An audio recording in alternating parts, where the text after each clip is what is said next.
18वीं लोकसभा के पहले सत्र की आज से होगी शुरुआत। नवनिर्वाचित सदस्यों को 2 दिन दिलाई जाएगी शपथ। 26 जून को लोकसभा अध्यक्ष का होगा चुनाव। 3 जुलाई तक चलेगा सत्र। 27 जून को राष्ट्रपति मुर्मू दोनों सदनों को करेंगे संबोधित। आज सुबह 9:30 बजे राष्ट्रपति भवन में भर्तृहरि महताब को लोकसभा के प्रोटेम स्पीकर के रूप में दिलाएंगी शपथ। प्रोटेम स्पीकर भर्तृहरि महताब को लेकर पहले ही विरोध जता चुका है विपक्ष। नीट और नेट के मुद्दे पर भी सदन में हंगामे के आसार। ये मोदी सुबह 10 बजे संसद भवन परिसर में मीडिया को संबोधित करेंगे। इसके बाद प्रोटेम स्पीकर भर्तृहरि महताब संसद भवन पहुंचेंगे और सुबह 11 बजे लोकसभा की कार्यवाही शुरू करेंगे। 27 जून को संसद के दोनों सदनों को संबोधित करेंगे मुर्मू। अगले 5 साल के लिए नई सरकार के रोडमैप की रूपरेखा संसद में करेंगे पेश। 28 जून को राष्ट्रपति के अभिभाषण पर धन्यवाद प्रस्ताव पर होगी चर्चा। 2 जुलाई को लोकसभा और 3 जुलाई को राज्यसभा में चर्चा पर अपना जवाब दे सकते हैं प्रधानमंत्री मोदी। प्रोटेम स्पीकर को लेकर चल रहे विवाद के बीच किरेन रिजिजू ने टीएमसी सांसद सुदीप बंदोपाध्याय से की मुलाकात। तीनों विपक्षी सांसदों को मनाने की कोशिश कर रही है सरकार। कांग्रेस ने बीजेपी पर संसदीय परंपरा को नष्ट करने का आरोप लगाया। वरिष्ठता के आधार पर केरल के मावेलिक्कारा में से अपने 8 बार के सांसद सुरेश को प्रोटेम स्पीकर बनाने की मांग। कांग्रेस नेता जयराम रमेश ने पूछा कि बीजेपी सांसद रमेश चंदप्पा जिगाजिनागी को प्रोटेम स्पीकर पद के लिए क्यों नहीं चुना गया। प्रोटेम स्पीकर पद पर भर्तृहरि महताब की नियुक्ति पर सवाल उठाए।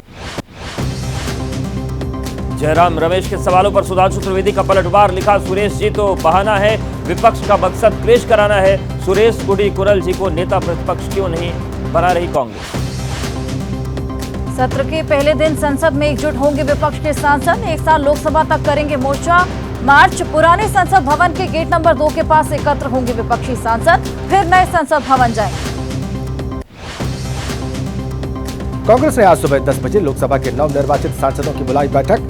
संसद में कांग्रेस संसदीय दल के रूम में होगी मीटिंग। समाजवादी पार्टी के संसदीय दल की बैठक आज सुबह 10 बजे संसद भवन के संसदीय दल के कार्यालय में होगी बैठक। एसपी अध्यक्ष अखिलेश यादव करेंगे बैठक की अध्यक्षता। संसद सत्र से पहले बीजेपी अध्यक्ष जेपी नड्डा के आवास पर बैठक का आयोजन। करीब 1 घंटे चली बैठक के बाद केंद्रीय मंत्री धर्मेंद्र प्रधान और अश्विनी वैष्णव एक ही गाड़ी से निकले। दिल्ली की जल मंत्री आतिशी का अनशन चौथे दिन भी जारी। आतिशी ने हरियाणा सरकार पर दिल्ली को पानी न देने का आरोप लगाया। कहा, हरियाणा ने अग्निकुंड बैराज के सभी फाटक बंद कर दिए। दिल्ली बीजेपी अध्यक्ष वीरेंद्र सचदेवा ने आतिशी के अनशन को नाटक करार दिया। कहा, अनशन का दिखावा कर एसी कमरे में करती हैं आराम। 15 दिन में के लिए हमें दे जल मंत्रालय तो बुझा देंगे दिल्ली की प्यास। दिल्ली के एलजी वीके सक्सेना ने आप प्रतिनिधिमंडल को दिया पानी की समस्या के समाधान का आश्वासन। आपने कहा, 1994 से अब तक 3 गुना हो चुकी दिल्ली की आबादी, पानी की सप्लाई आज भी उतनी। हरियाणा के पूर्व सीएम भूपेंद्र सिंह हुड्डा ने कहा, एसवाईएल के मुद्दे पर सुप्रीम कोर्ट ने हरियाणा के पक्ष में दिया था फैसला। उसके मुताबिक हरियाणा को नहीं मिल रहा उसके हक का पानी। उदयपुर में विशिष्ट जन सम्मान समारोह में एक मंच पर दिखे गुलाब चंद और वसुंधरा। पूर्व सीएम ने कहा, वफा का वो दौर अलग था, आज लोग उसी की उंगली काटते हैं जिसे कभी पकड़कर चलना सीखा। आज झारखंड कांग्रेस के नेताओं के साथ पार्टी अध्यक्ष खड़गे और राहुल गांधी करेंगे मंथन। आने वाले विधानसभा चुनाव की बनाएंगे रणनीति। महाराष्ट्र, हरियाणा और जम्मू कश्मीर पर भी चर्चा। मंत्री नारा लोकेश का पूर्व वाईएसआरसीपी सरकार पर आरोप। कहा, पार्टी कार्यालय बनाने के लिए 26 जिलों की 42 एकड़ भूमि को 33 साल के लिए महज 1000 रुपए के मामूली पट्टे पर आवंटित किया गया। विधानसभा चुनाव की तैयारियों में जुटे एमएनएस प्रमुख राज ठाकरे ने पार्टी नेताओं की बुलाई बैठक। आगामी चुनाव में पार्टी की रणनीति पर करेंगे चर्चा। सुबह 10 बजे एमआईजी क्लब में होगी बैठक। 1960 की सिंधु जल संधि पर चर्चा के लिए एक पाकिस्तानी प्रतिनिधिमंडल पहुंचा जम्मू। अगले कुछ दिनों में विभिन्न बांध स्थलों का दौरा करेगा पाक डेलीगेशन। माफिया अतीक के भाई की फरार पत्नी जैनब फातिमा के 5 करोड़ के आलीशान मकान पर आज फिर होगा बुलडोजर एक्शन। वक्फ बोर्ड की जमीन पर किया था अवैध कब्जा। 2023 में गैंगस्टर एक्ट में हुई थी कुर्की की कार्रवाई। संगम नगरी प्रयागराज में आज बीकेयू अपनी 26 सूत्री मांगों को लेकर करेगा सत्याग्रह। यमुना नदी में पानी में खड़े होकर प्रदर्शन करेंगे किसान। बीएसपी सुप्रीमो मायावती ने चुनाव में हार की समीक्षा की। कहा विपक्ष ने संविधान बदलने की बात कहकर दलित और पिछड़े समाज को भ्रमित किया, जिससे बीएसपी को चुनाव में नुकसान हुआ। बीएसपी सुप्रीमो मायावती ने कहा कि केंद्र की एनडीए सरकार किसी भी वक्त अस्थिर हो सकती है। पार्टी कार्यकर्ताओं से पूरे देश में बीएसपी के जनाधार बढ़ाने के लिए मिशन मोड पर जुटने की अपील की। केंद्रीय मंत्री रामदास आठवले ने बीएसपी के आकाश आनंद को दोबारा नेशनल कोऑर्डिनेटर बनाने के फैसले का स्वागत किया। कहा बाबा साहब अम्बेडकर के सिद्धांतों पर चलकर उनके मिशन को पूरा करें। लोकसभा चुनाव जीतने के बाद मेरठ पहुंचे अरुण गोविल ने कार्यकर्ताओं का जताया आभार। पार्टी कार्यकर्ताओं के ऊपर पुष्प वर्षा की।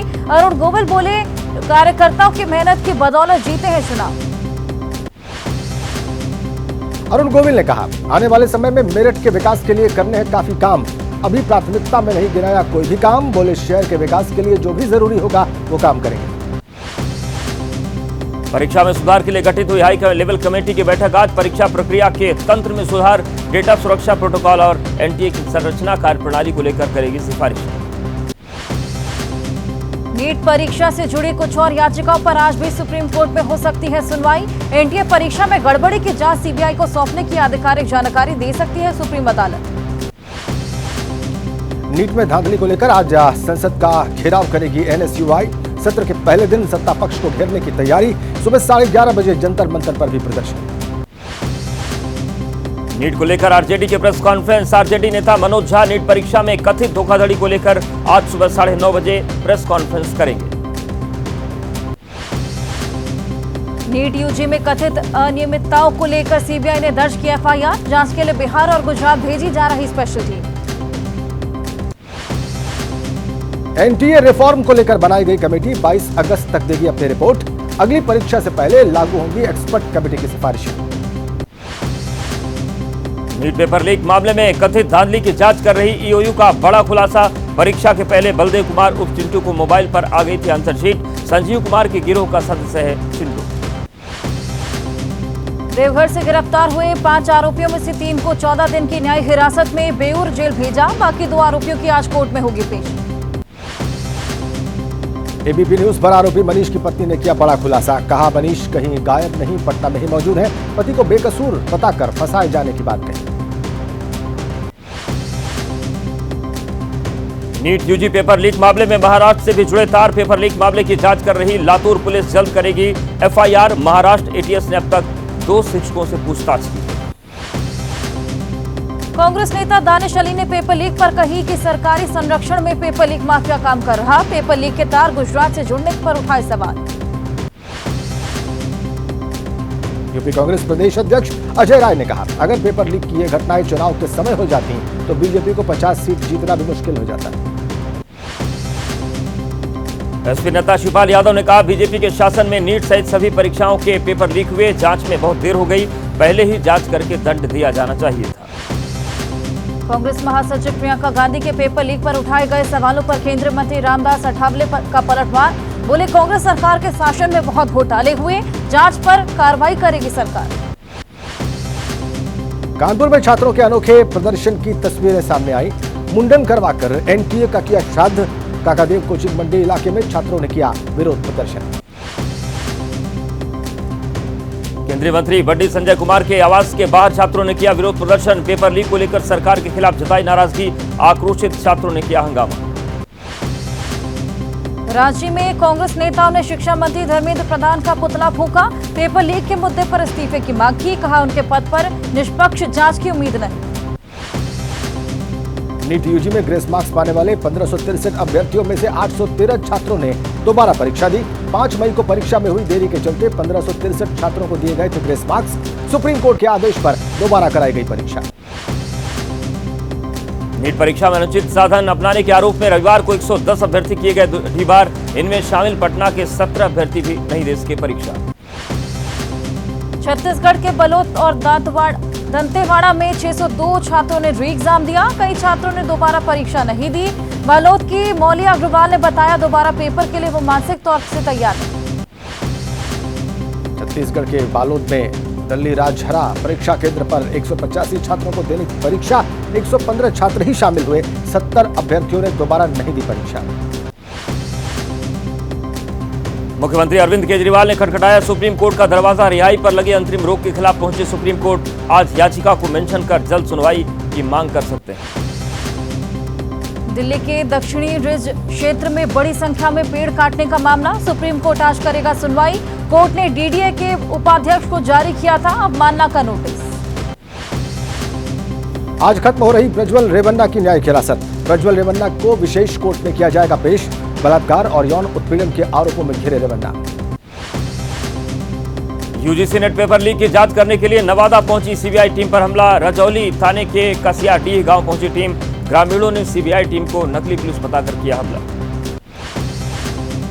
सीबीआई टीम पर हमले को लेकर मौके पर पहुंची स्थानीय पुलिस। सीबीआई टीम को लोगों के चंगुल से छुड़ाया। पुलिस ने 4 लोगों को गिरफ्तार किया।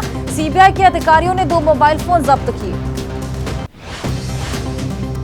यूजीसी नेट पेपर लीक में शामिल एक शख्स की मोबाइल लोकेशन के आधार पर कसियाडीह पहुंची थी सीबीआई टीम। तलाशी के बाद वापस लौट रही टीम को लोगों की भीड़ ने घेरा। आईडी कार्ड दिखाने पर भी नहीं माने ग्रामीण। पुणे में बार के अंदर ड्रग्स लेने का वीडियो वायरल होने पर कार्रवाई। पुलिस के 2 बीट मार्शल निलंबित। लापरवाही बरतने पर हुई कार्रवाई। नामी होटल में चल रहा था नशे का कारोबार। पुणे के होटल में ड्रग्स परोसे जाने पर शिवसेना यूटीवी के प्रवक्ता आनंद दुबे का बयान। कहा कोई जवाबदेही लेने को तैयार नहीं। सरकार पूरी तरह से हो गई है उदासीन। बिहार के नालंदा में संयुक्त प्रतियोगिता परीक्षा में गड़बड़ी। पुलिस ने एक मुन्ना भाई समेत 16 लोगों को गिरफ्तार किया। एक परीक्षा केंद्र पर दूसरे की जगह परीक्षा दे रहे थे छात्र। नकल करवाते समय पकड़े गए 15 नकलची। आगरा के एतमादुद्दौला थाना प्रभारी पर ट्रेनी महिला दरोगा ने लगाया आरोप। दरोगा पर अश्लील कमेंट करने का आरोप। विरोध करने पर देते हैं धमकी। आगरा पुलिस कमिश्नर से शिकायत की। एसीपी को सौंपी गई जांच। मेरठ में सैलून में युवक की हत्या का मामला। आरोपी के साथ पुलिस की मुठभेड़। आरोपी को लगी पुलिस की गोली। बदमाश की गिरफ्तारी के लिए पुलिस ने गठित की 3 टीमें। आरओ भर्ती परीक्षा पेपर लीक में बड़ी कार्रवाई। एसटीएफ ने 6 आरोपियों को प्रयागराज से गिरफ्तार किया। प्रिंटिंग प्रेस से पेपर लीक करने के मामले में हुई गिरफ्तारी। छत्तीसगढ़ के सुकमा जिले में बड़ा नक्सली हमला। नक्सलियों ने आईटी प्लांट से पुलिस ट्रक उड़ाया। सीआरपीएफ कोबरा बटालियन के 2 जवान शहीद। नक्सलियों ने रास्ते पर प्लांट कर रखा था आईटी बम। सुकमा में हुए नक्सली हमले में कानपुर के रहने वाले शैलेंद्र शहीद। महराजपुर निवासी सीआरपीएफ जवान शैलेंद्र की शहादत हुई। गाजियाबाद के एक घर में हुआ गैस सिलेंडर में धमाका। ब्लास्ट परिवार के इसमें 7 सदस्य झुलसे। गाजियाबाद में गैस लीकेज होने की वजह से घर में लगी आग। आग लगने के बाद तेज धमाका हुआ। जम्मू के त्रिकुटा नगर इलाके में स्क्रैप यार्ड में लगी आग। जानकारी के बाद मौके पर पहुंची फायर ब्रिगेड की गाड़ी। कानपुर में स्क्रैप गोदाम में लगी भीषण आग। आग की वजह से गोदाम में रखा स्क्रैप जलकर खाक। उन्नाव में स्क्रैप की फैक्ट्री में लगी आग। कड़ी मशक्कत के बाद आग पर काबू पाया गया। हैदराबाद में आवारा कुत्तों का आतंक। मॉर्निंग वॉक पर निकली महिला पर कुत्तों के झुंड ने हमला किया। गौशाला में 94वें दिन का सर्वे खत्म। एएसआई के 4 अधिकारियों के साथ 34 मजदूरों ने सर्वे कराया। भारतीय सेना के इंजीनियर्स ने उत्तरी सिक्किम में तैयार किया सस्पेंशन ब्रिज। 48 घंटे से कम समय में ब्रिज तैयार हुआ। देश के कई राज्यों में आज बदलेगा मौसम का मिजाज। बिहार, उत्तर प्रदेश, झारखंड, दक्षिण पूर्व राजस्थान में हल्की बारिश की संभावना। मानसून सीजन को लेकर दिल्ली में समीक्षा बैठक। गृह मंत्री अमित शाह ने मानसून के दौरान बाढ़ जैसी समस्या को लेकर की समीक्षा। उत्तराखंड की राजधानी देहरादून में रविवार को बदला मौसम का मिजाज। देहरादून में तेज हवा के साथ हुई बारिश। दिल्ली एनसीआर में बदला मौसम का मिजाज। नोएडा में रविवार को हुई बूंदाबांदी। पारा गिरने से गर्मी में काफी हद तक मिली राहत। हैदराबाद में भी बदल गया मौसम का मिजाज। रविवार को शहर में हुई झमाझम बारिश। जम्मू कश्मीर के पुंछ में लैंडस्लाइड। सुनारकोट तहसील के राजौरी से जुड़ने वाली सड़क पर हुआ भूस्खलन। अयोध्या धाम रेलवे स्टेशन पर हादसा। रेलवे स्टेशन की बाउंड्री वॉल ढह गई। रेलवे स्टेशन के बाहर मौजूद 20 मीटर लंबी बाउंड्री वॉल गिरी। राजधानी दिल्ली के कई हिस्सों में भी हल्की बारिश हुई। पारा गिरने से लोगों को गर्मी से राहत मिली। यूपी के कई हिस्सों में रविवार को बदल गया मौसम। जौनपुर में तेज हवा के साथ हुई झमाझम बारिश। गुजरात में भी रविवार को बदला मौसम का मूड। डांग शहर में तेज बारिश के बाद मौसम सुहावना। गुजरात के पोरबंदर में भी रविवार को हुई झमाझम बारिश। मौसम विभाग ने जताई थी बारिश की संभावना। मध्य प्रदेश के कुछ हिस्सों में मानसून की एंट्री। भोपाल, इंदौर समेत 26 जिलों में पहुंचा मानसून। द्वारका में भारी बारिश की वजह से बड़ी आम आदमी की मुश्किलें। सड़कों पर जलभराव होने की वजह से जनजीवन प्रभावित। कानपुर में नशे में धुत कार चालक ने पेशे से वकील को कुचला। कार से करीब 20 किलोमीटर घसीटते हुए लेकर गया। एक दूजे के हुए सोनाक्षी सिन्हा और जहीर इकबाल परिवार के बेहद खास लोगों और दोस्तों की मौजूदगी में शादी हुई। सोनाक्षी जहीर के शादी समारोह में पहुंचे बॉलीवुड के कई सितारे। सलमान खान भी सोनाक्षी के शादी समारोह में पहुंचे।